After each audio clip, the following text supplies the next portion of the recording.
सदा सत्स्वरूपं चिदानन्दकन्दं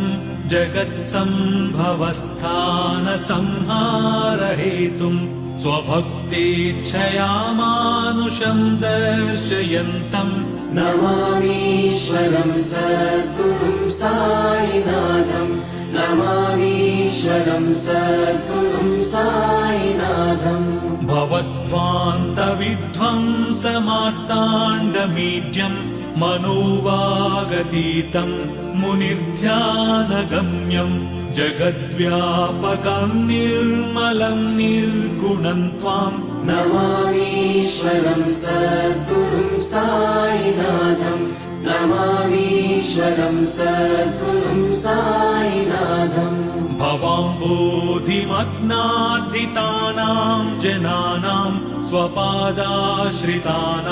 स्वभक्तिप्रियाणां समुद्धारण